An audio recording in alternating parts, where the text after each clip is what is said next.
साथियों, स्वागत है आप सभी का एक बार फिर से Kumar Gaurav current affair class notes में। और मैं आप सभी का साथी स्वागत करता हूं एक बार फिर से इस नोट्स वाली वीडियो में। और आज की वीडियो में आपसे बात करूंगा 21 फरवरी 2026 के top most current affair class notes पर। जी हाँ साथियों, ये क्लास नोट्स आप सभी के लिए बहुत ज़्यादा इंपॉर्टेंट हैं, बहुत ज़्यादा हेल्पफुल हैं। अगर आप लगातार इन क्लासेस को देख रहे हैं तो आपका स्ट्रेटेजी के जीएस और इसके साथ साथ करंट अफेयर तो अच्छा होगा ही। तो मैं इतना ही चाहूँगा कि जितने भी साथी हैं जिन्होंने अभी तक चैनल को सब्सक्राइब नहीं किया है, आज चैनल को सब्सक्राइब कर लीजिए और बेल आइकन घंटी को दबा लीजिए, जिससे कि आपको लेटेस्ट अपडेट वीडियो नोटिफिकेशन मिलते रहें और आप किसी भी वीडियो से वंचित ना रहें।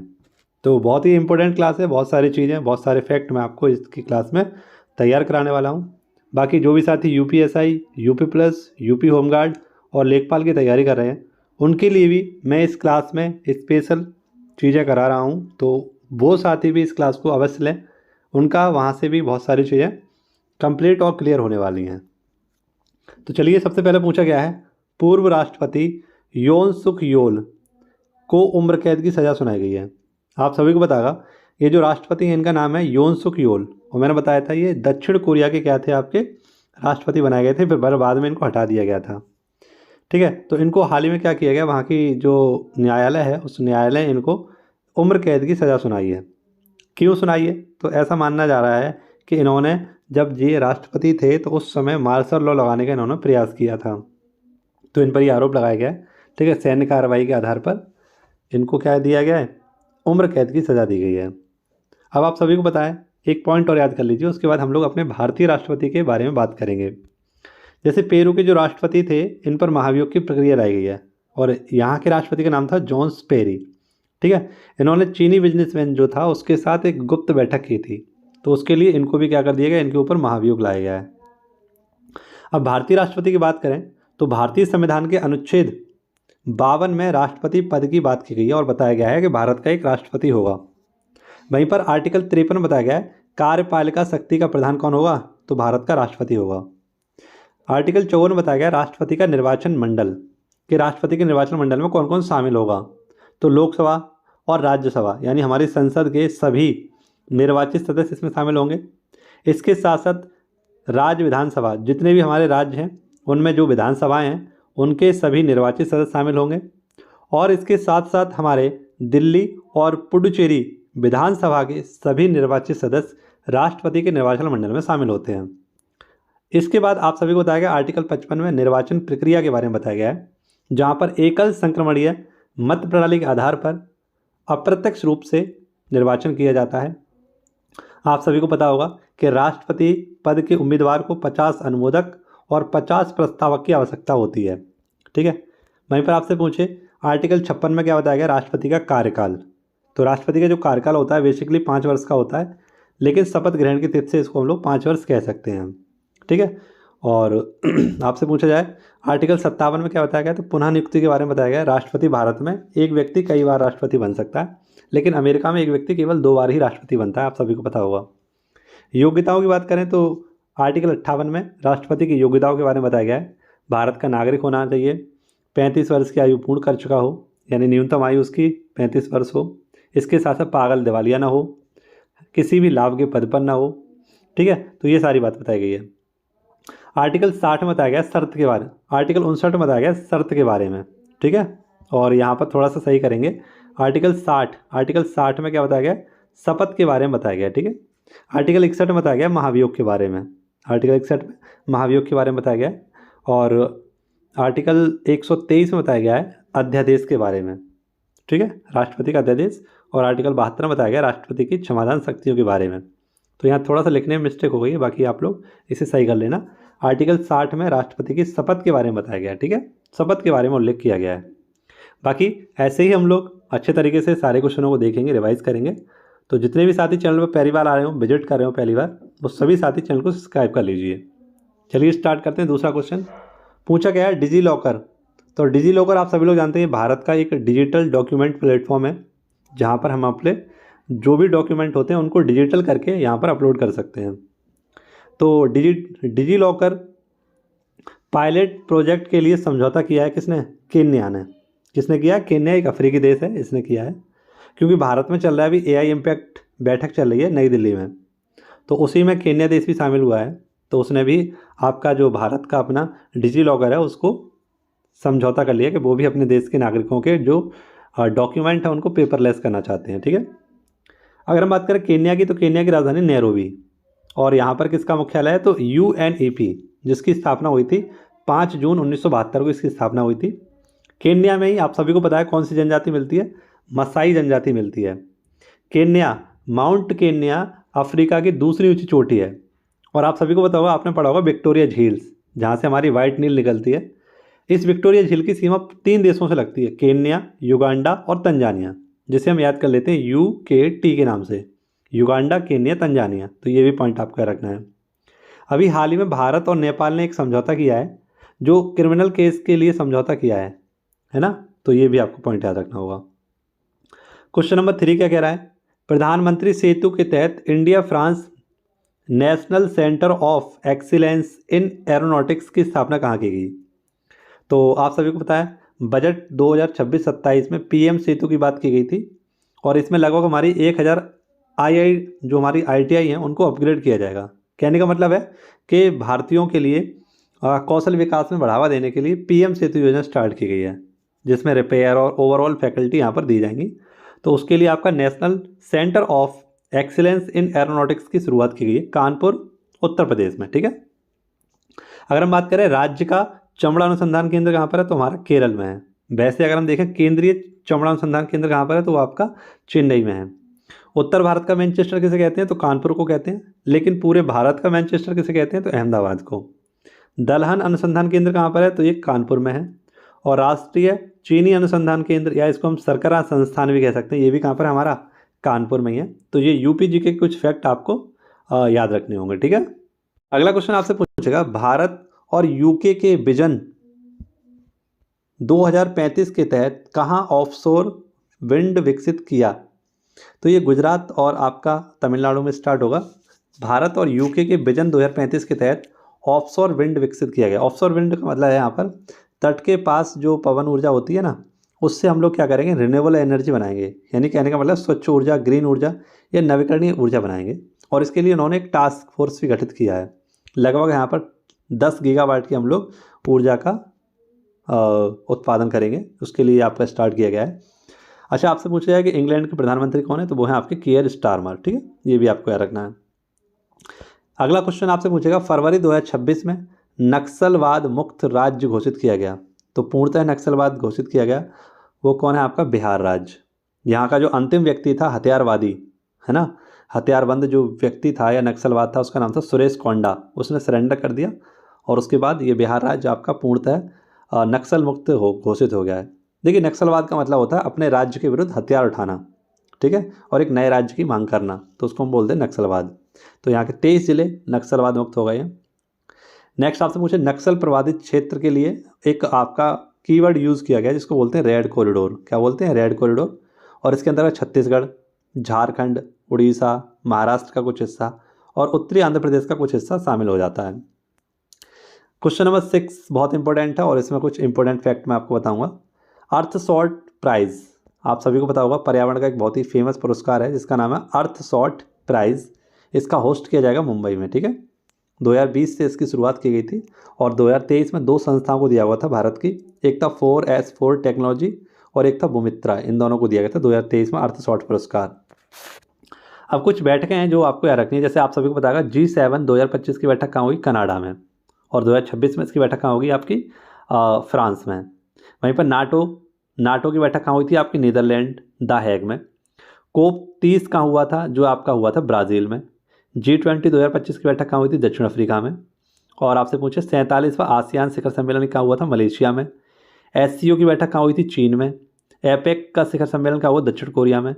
बिम्स्टेक की बैठक कहाँ हुई थी, बैंकॉक थाईलैंड में। हिंद महासागर रिम एसोसिएशन की बैठक कहाँ हुई थी, आपकी श्रीलंका में। ग्लोबल टेक्नोलॉजी समिट, इसकी बैठक कहाँ हुई थी, नई दिल्ली में। तो ये कुछ आपको इम्पोर्टेंट आपकी शिखर सम्मेलन है, उनको आप लोग याद कर लेना। बाकी जो भी साथी टेलीग्राम ज्वाइन नहीं किए हैं, टेलीग्राम चैनल ज्वाइन कर लीजिए, वहाँ पर इसकी आपको पूरी PDF मिल जाएगी। ठीक है, नेक्स्ट अगला क्वेश्चन आपसे पूछेगा, क्वेश्चन नंबर 7 इंपॉर्टेंट क्वेश्चन है। मिशन दृष्टि के तहत AI इनवर्ल्ड ऑप्टोसार सैटेलाइट लॉन्च किया गया, तो इसका नाम है गैलेक्स आई। 2026 में इसको लॉन्च किया जाएगा। और ऑप्टो, SR का मतलब होता है, ऑप्टो का मतलब है इलेक्ट्रॉनिक ऑप्टिकल, और SR का मतलब है सिंथेटिक अपर्चर रडार। तो ये धूप हो, बारिश हो, यानी किसी भी मौसम में पृथ्वी की बहुत अच्छी तस्वीर ले सकता है, तो उसके लिए इसको लॉन्च किया गया है। ठीक है, जैसे कि मैंने आपको पढ़ाया था Nisar, NASA ISRO synthetic aperture radar, जिसको GSLV F-16 के द्वारा लॉन्च किया गया था, उसी प्रकार की टेक्नोलॉजी का इसमें उपयोग किया गया है। ठीक है, अगला क्वेश्चन पूछेगा, IIT Madras global research foundation ने AI इनोवेशन सेंटर कहाँ खोला? तो ये आपका दुबई में खुलेगा, और इसके तहत 6 स्टार्टअप होंगे आपके, जो भारत और UAE के मध्य एक CEPA का हिस्सा है, उसी का हिस्सा बनाया गया है इसको, कॉम्प्रिहेंसिव इकोनॉमिक पार्टनरशिप एग्रीमेंट। ये अच्छा क्वेश्चन है, और इसमें आपको फरवरी माह के सारे करंट अफेयर के इंपॉर्टेंट डेज के बारे में बताऊंगा। जैसे world day of social justice, ये कब मनाते हैं? आपका 20 फरवरी को मनाते हैं, और इसकी थीम है सोशल विकास और सोशल जस्टिस के लिए प्रतिबद्धता। 20 फरवरी को ही हम लोग आपका अरुणाचल प्रदेश और मिजोरम का भी स्थापना दिवस मनाते हैं। ठीक है, क्योंकि 20 फरवरी 1987 को आपका इन दोनों का गठन किया गया था। मिजोरम को बनाने के लिए 53वां संविधान संशोधन, और अरुणाचल प्रदेश को बनाने के लिए आपका 55वां संविधान संशोधन किया गया था। अब फरवरी में ही 1 फरवरी को हम लोग मनाते हैं इंडियन कोस्ट गार्ड डे, है ना। 2 फरवरी को हम लोग मनाते हैं वेल्टलैंड डे, यानी कि आर्द्रभूमि दिवस। 4 फरवरी को कैंसर डे मनाते हैं। 9 फरवरी को आपका सेफर इंटरनेट डे मनाते हैं। 12 फरवरी को हम लोग कौन सा, तो नेशनल प्रोडक्टिविटी डे मनाते हैं। 13 फरवरी को रेडियो डे मनाते हैं। 19 फरवरी को आपका छत्रपति शिवाजी महाराज की जयंती मनाते हैं। 20 फरवरी को world day of social justice, मैंने अभी बताया था आपको। 21 फरवरी को इंटरनेशनल मदर लैंग्वेज डे मनाते हैं। यहाँ पर एक आपका रहेगा इंपॉर्टेंट, 13 फरवरी को हम लोग एक और दिवस मनाते हैं जिसे हम बोलते हैं राष्ट्रीय महिला दिवस। ठीक है, 23 फरवरी को राष्ट्रीय रोटरी डे। 24 फरवरी को सेंट्रल एक्सक्यूज डे, और 27 फरवरी को वर्ल्ड NGO डे, और 28 फरवरी को नेशनल साइंस डे यानी विज्ञान दिवस मनाते हैं। तो ये भी आपको याद रखना होगा थोड़ा सा। अच्छा क्वेश्चन है ये भी हमारा, क्वेश्चन नंबर 10। और पूछा गया है आपसे, क्या पूछा गया है, ये एक पुस्तक है जिसका नाम है the sage who reimagined Hinduism, the life lessons and legacy of Narayana Guru. तो श्री नारायण गुरु के ऊपर ये पुस्तक लिखी गई है शशि थरूर के द्वारा। ये जो श्री नारायण गुरु हैं दक्षिण भारत के आपके बहुत ही प्रबल नेता थे, जिन्होंने भेदभाव के लिए नारा दिया था, एक जाति एक धर्म और एक ईश्वर की बात कही थी। और 1888 में इन्होंने अरबीपुरम आंदोलन चलाया था। 1904 में इन्होंने शिवगिरी मठ की स्थापना की थी। अगर हम बात करें शशि थरूर की, तो शशि थरूर के द्वारा एक बहुत ही फेमस पुस्तक लिखी गई, एन एरा ऑफ डार्कनेस। एक आपने पढ़ी होगी वाई आई एम हिंदू, है ना, ये इन्होंने पुस्तक लिखी है। और एक द आपका पैराडॉक्सिकल प्राइम मिनिस्टर, इनके ऊपर इन्होंने पुस्तक लिखी है। द ग्रेट इंडियन नॉवल बहुत ही इंपॉर्टेंट है। और द पैक्स इंडिया, ये सब किसकी पुस्तक है? शशि थरूर की है। उनमें से आपको श्री नारायण गुरु के ऊपर एक पुस्तक लिखी गई है, वो भी याद रखनी है। तो हम आज की क्लास के देख लेते हैं इंपॉर्टेंट ललन टॉप प्रश्न। जैसे आपसे पूछे COP15 रामसर के लिए जो हुआ था, जिम्बाब्वे में हुआ था। विशेष गहन प्रशिक्षण, इसे हम SIR बोलते हैं, ये कहाँ पर हुआ आपका? सबसे पहले बिहार में। इंटरनेशनल स्पेस स्टेशन पर जाने वाले पहले भारतीय व्यक्ति कौन बने? तो वो हैं आपके शुभांशु शुक्ला जी। ठीक है, ये लखनऊ के, आप लोग याद रखना। और इन्हें हाल ही में अशोक चक्र भी दिया गया था। 44वां वर्ल्ड हेरिटेज साइट हमारा कौन सा? मराठा सैन्य परिदृश्य। विंबलडन ओपन 2025 का विजेता ईगा स्विएटेक। जमाता तटरक्षक अभ्यासी भारत और जापान के मध्य। ब्रिक्स 2026 की बैठक कहाँ होगी? भारत में। INS तमाल का कमीशन कहाँ किया गया? रूस में। कॉन्वेक्स 3 अभ्यास, ये कहाँ पर हुआ आपका? रोमानिया में। अंतर्राष्ट्रीय ग्लेशियर संरक्षण सम्मेलन कहाँ हुआ? दुशांबे में। केलाउआ ज्वालामुखी कहाँ पर है? हवाई द्वीप, अमेरिका में। याला ग्लेशियर जो कि भारत विश्व का एकमात्र आपका मृत घोषित किया गया ग्लेशियर है, वो कहाँ पर है? नेपाल में। पहला पनडुब्बी रोधी युद्धक जहाज कौन सा? INS अरनाला। IPL में सबसे युवा शतक लगाने वाले कौन बने? तो वैभव सूर्यवंशी। और WPL में शतक लगाने वाली एकमात्र महिला जो खिलाड़ी बनी थी, उनका नाम था नेट साइबर ब्रंट। 2025 का पहला यूनिकॉर्न कौन है? जस्पे। आईफा 2025 बेस्ट फिल्म का अवार्ड किसे दिया गया? लापता लेडीज़ को। मखाना बोर्ड कहाँ पर बनेगा आपका? तो बिहार में। ठीक है, निर्मला सीतारमण के द्वारा बजट 2025-26 में इसकी घोषणा की गई थी। और पद्म पुरस्कार ये 2025 में कितने व्यक्तियों को दिया जाएगा? तो ये 131 में 5, 13, 113 आप लोग याद रखना। पद्म विभूषण 5 को, पद्म भूषण 13 को, और पद्मश्री 113 व्यक्ति को दिया जाएगा। पहले राजकोषीय स्वास्थ्य सूचकांक में टॉपर कौन है? उड़ीसा। फ्यूचर मिनरल्स फोरम ये कहाँ पर है, वो आपका रियाद में। दिल्ली मुंबई एक्सप्रेस वे पर एनिमल ओवरपास कॉरिडोर कहाँ बनाया गया, रणथंभौर नेशनल पार्क में। 5वां खेलो इंडिया यूथ गेम्स ये कहाँ पर हुआ, आपके बिहार में। विश्व टेस्ट चैंपियनशिप 2025 ये आपकी दक्षिण अफ्रीका में हुई। G7 2025 की बैठक कनाडा में हुई थी और 2026 की बैठक आपकी फ्रांस में होगी। वहीं पर आपसे पूछे भारत के 11वें प्लेयर कौन से बने हैं, आईसीसी हॉल ऑफ फेम में शामिल हुए, तो वह धोनी। 18वां आईपीएल का विजेता कौन है, आरसीबी। ठीक है। 72वीं मिस वर्ल्ड कौन बनी है, ओपल सुचाता। 2025 का बुकर पुरस्कार अंतर्राष्ट्रीय वाला किसको दिया गया, तो बानू मुश्ताक को। 107वां नेशनल पार्क कौन सा है, सिमलीपाल नेशनल पार्क। और 23वें विधि आयोग के अध्यक्ष कौन बने हमारे, तो दिनेश माहेश्वरी जी। कौन बने हैं, दिनेश माहेश्वरी जी। ठीक है। आप लोग कमेंट बॉक्स में आज मुझे बताएंगे कि भारत के वर्तमान में वो कौन है आपके मुख्य सूचना आयुक्त, इनके बारे में आप लोग बताएंगे भारत के मुख्य सूचना आयुक्त कौन है। ठीक है, ये आपको कमेंट बॉक्स में इसका आंसर देना होगा। अब जो भी साथी केवल करंट अफेयर देखना चाहते हैं, रिवीजन करना चाहते हैं, तो उनके लिए क्लास यहाँ पर समाप्त हो चुकी है। और जो भी साथी यूपीएसआई, यूपी लेखपाल, यूपी पुलिस और यूपी होमगार्ड की तैयारी कर रहे हैं, तो उनके लिए मैं यूपी स्पेशल के कुछ फैक्ट लेकर आया हूँ, उनको आप लोग एक बार रिवाइज कर लीजिए। पहला ही क्वेश्चन और ज़बरदस्त क्वेश्चन आपसे पूछा गया है, सर्वाधिक विधानसभा सीटों वाला जिला कौन सा उत्तर प्रदेश में, प्रयागराज। प्रयागराज में 12 सीटें हैं आपकी। सबसे कम विधानसभा सीटों वाले राज्य कौन से हैं, सॉरी जिले कौन से हैं, तो श्रावस्ती, महोबा, चित्रकूट में 2-2 सीटें हैं आपकी। राज्य विधानसभा में आरक्षित सीटों की संख्या कितनी है, 86। ठीक है। और इसमें आपकी 84 एससी की हैं और 2 एसटी की हैं। स्वतंत्रता के बाद अब तक राज्य विधानसभा की लखनऊ से बाहर मात्र एक बैठक कौन सी हुई है, तो प्रयागराज में। राज्य मंत्रिमंडल की पहली बार लखनऊ से बाहर बैठक कहाँ पर हुई थी, तो 29 जनवरी 2019 को कुंभ नगर आपका प्रयागराज में हुई थी। विधान परिषद का गठन किया गया कब, तो 1937 में। ठीक है। उत्तराखंड निर्माण से पहले नवंबर 2000 तक विधान परिषद सदस्यों की संख्या कितनी थी, 108। आज विधान परिषद सदस्यों की संख्या उत्तर प्रदेश में कितनी है, 100। प्रदेश में लोकसभा सीटों की संख्या कितनी है, 80। ठीक है। आगे आपसे पूछेगा प्रदेश में एससी और एसटी के लिए आरक्षित लोकसभा सीटों की संख्या कितनी है, तो 7 और 0। यानी एसटी के लिए उत्तर प्रदेश में कोई भी सीट रिजर्व नहीं है, जबकि एससी के लिए आपकी 17 सीटें रिजर्व हैं लोकसभा में। नेक्स्ट, मतदाताओं की संख्या की दृष्टि से सबसे बड़ा संसदीय क्षेत्र कौन सा, हमारा गाजियाबाद। मतदाताओं की संख्या की दृष्टि से सबसे बड़ा विधानसभा क्षेत्र कौन सा, साहिबाबाद, गाजियाबाद। प्रदेश में राज्यों की राज्यसभा सीटों की संख्या कितनी है, 31। ठीक है। प्रथम बार राष्ट्रपति शासन उत्तर प्रदेश में कब लगा था, तो 25 फरवरी 1978 से 25 फरवरी 1969 तक लगा था। ठीक है। अब तक राष्ट्रपति शासन कितने बार लग चुका है, तो 10 बार लग चुका है यूपी पर। निकटतम जो 10वां हमारा राष्ट्रपति शासन लगा था वो आपका कब लगा था, 8 मार्च 2002 को, और लगभग 3 मई 2002 तक ये चला था आपका। जनगणना के समय छोटे बड़े नगरों की संख्या कितनी थी उत्तर प्रदेश में, तो लगभग 915। जनगणना के समय वैधानिक नगरों की कुल संख्या कितनी थी, लगभग 668। सर्वाधिक व सबसे कम वैधानिक नगरों वाले जिले, तो बदायूं में आपके और श्रावस्ती में। ठीक है। नेक्स्ट, ये इतने इंपॉर्टेंट नहीं है, लेकिन हाँ इसमें एक इंपॉर्टेंट क्वेश्चन मैं आपको बता रहा हूँ कि जो संभाग या हम कहें मंडलों की संख्या कितनी है उत्तर प्रदेश में, तो 18 है। और 18वां मंडल है हमारा अलीगढ़। ठीक है। अप्रैल 2008 में इसको बनाया गया था।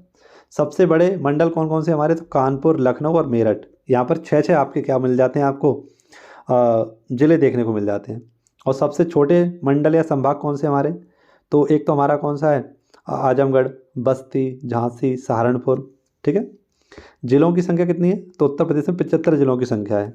अभी 76वां जिला हमारा बनेगा, तब मैं उसके बारे में आपको बता दूंगा। तहसीलों की संख्या यहाँ कितनी है, 351 2021 तक। नगर निकायों की कुल संख्या तो आपकी है लगभग 734 2021 तक। नगर निगम कितने हैं, लगभग 17। ठीक है। परिषद कितनी है, 200। जिला पंचायत कितने हैं आपके, 75। ब्लॉकों की संख्या कितनी है, 826। क्षेत्र पंचायतों की संख्या भी 826 है। तो ये आपको थोड़ा सा याद रखना होगा। ठीक है। बाकी हम लोग और दूसरा हमारा स्लाइड रहेगा, उस पर हम लोग कल चर्चा करेंगे। बाकी आज की क्लास और इम्पोर्टेंट फैक्ट आपको कैसे लगे कमेंट बॉक्स में बताइएगा। और कोई भी चीज़ अगर आप पढ़ना चाहते हैं इस क्लास में 2 मिनट में, तो उसके बारे में बताएंगे। बाकी हम लोग ऐसे ही क्लास करते रहेंगे। जितने भी साथी चैनल पर नए आए हों, चैनल को सब्सक्राइब करेंगे। मिलते हैं आपसे नेक्स्ट वीडियो में, तब तक के लिए खुश रहिए, मस्त रहिए, व्यस्त रहिए। जय हिंद, जय भारत।